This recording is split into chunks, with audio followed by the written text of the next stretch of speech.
The story of the NKF began in the 1960s when Dr. Koo Eun Taek witnessed the plight of kidney failure patients, including his own brother who died from this disease. Back then, the first dialysis facility in Singapore consisted of only one machine and 2 beds at the old Singapore General Hospital. At that time, about 200 Singaporeans died each year from kidney failure.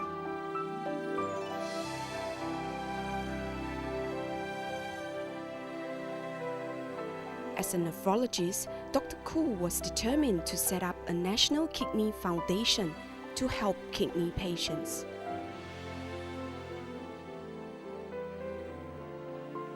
Dr. Koo's mission to help the lives of kidney patients bore fruit when the NKF was inaugurated on 7th of April 1969 on World Health Day by the then Minister for Health, Mr. Chua Sian Chin. The NKF's objective was to encourage and promote renal research, render services to kidney failure patients, as well as carrying out public education programs on kidney diseases.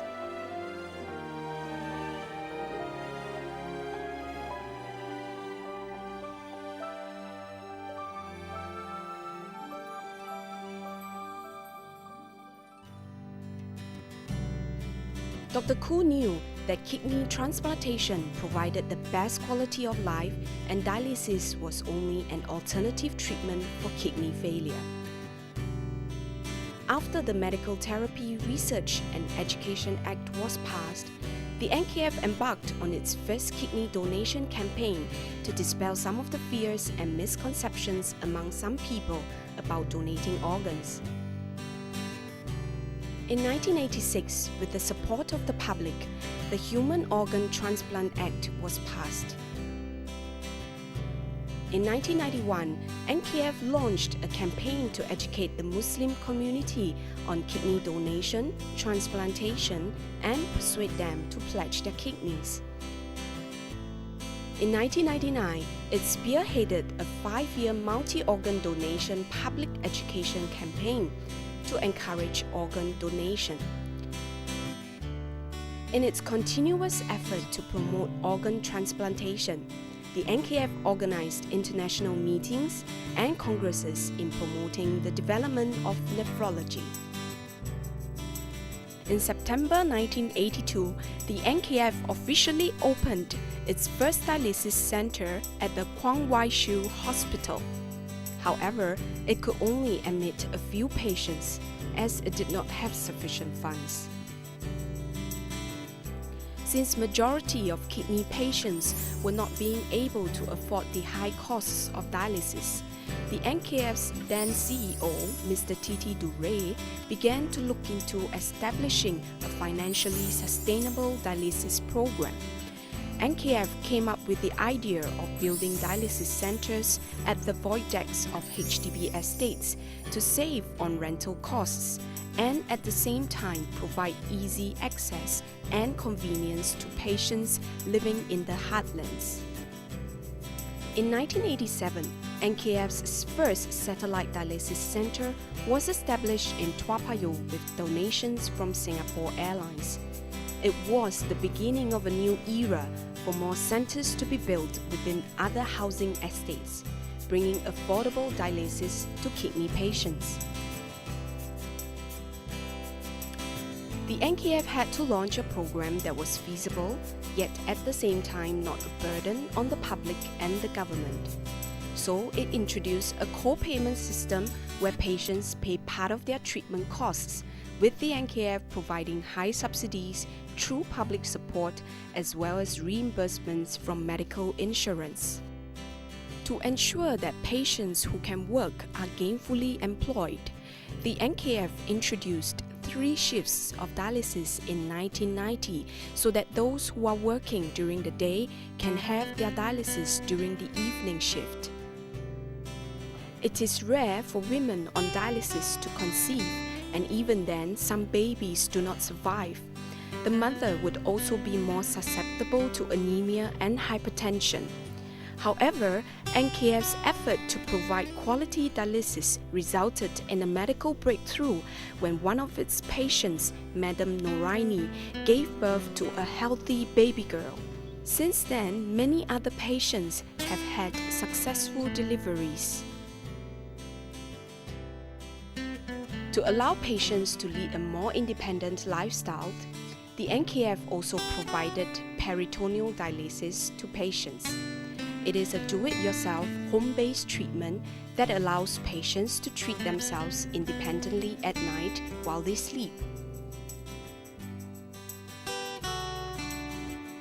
In 2001, 5 caring donors, the Shaw Foundation, the late Mr. Tay Chun Hai, Singapore Pools, Lee Foundation, and Singapore Buddhist Welfare Services generously contributed $21 million for the entire cost of building the NKF Center.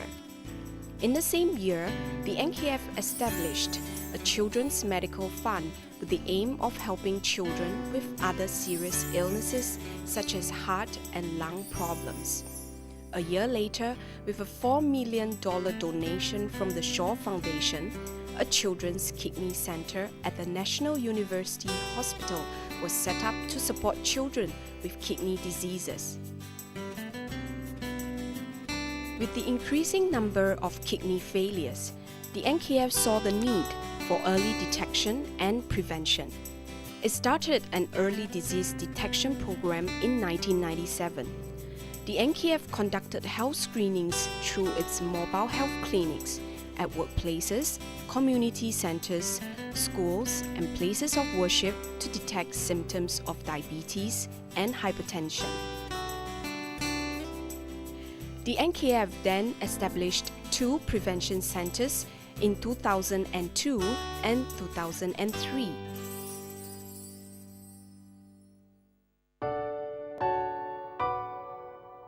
In July 2005, following its unsuccessful defamation suit against Singapore Press Holdings, its CEO, Mr. T.T. Duray, and its board of directors resigned.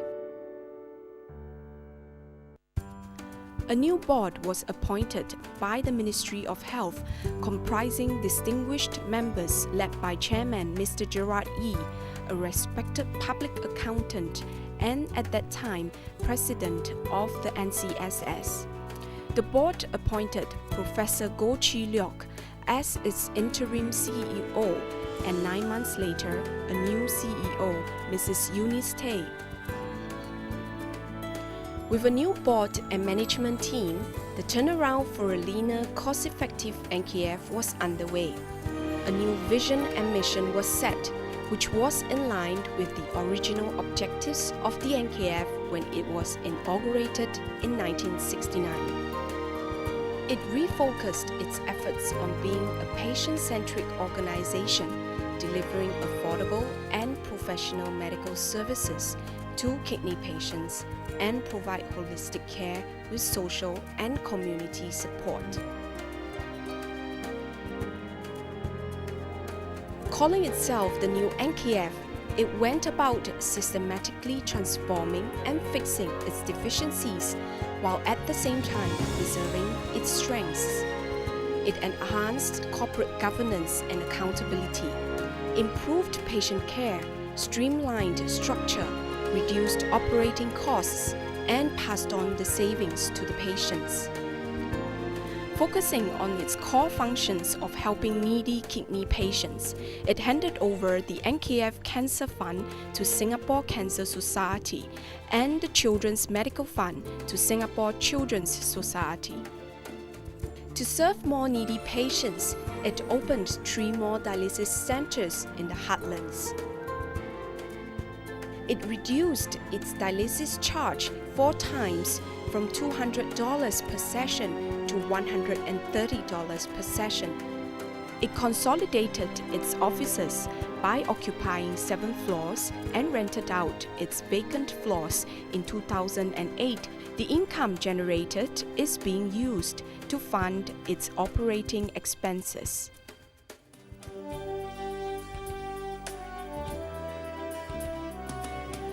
More programs were also introduced to take care of patients' psychosocial, physical health, and nutritional needs. In 2008, the new NKF established a patient welfare fund to provide monthly food vouchers to needy patients, transport subsidies to the indigent poor, subsidies to those who could not afford medical equipment, free blood tests to all patients, and free diabetic strips for diabetic kidney patients. It also started a portable subsidy program for patients who were unable to be admitted to its dialysis program due to other medical complications. The new NKF launched its volunteer program Circle of Hearts in 2007 to encourage the public to befriend kidney patients. Adopting an open-door policy, it works closely with grassroots organizations to conduct regular dialysis center open house in the heartlands where residents can learn more about the services it provides. The new NKF will continue to work closely with the Ministry of Health and other healthcare providers while utilizing donations in the most prudent and cost-effective manner. Ultimately, its aim is to ensure that no needy patient is deprived of treatment and that the Foundation's programs remain viable, leaving a legacy for the people of Singapore, the NKF donors and supporters who made our programs a living example of human compassion.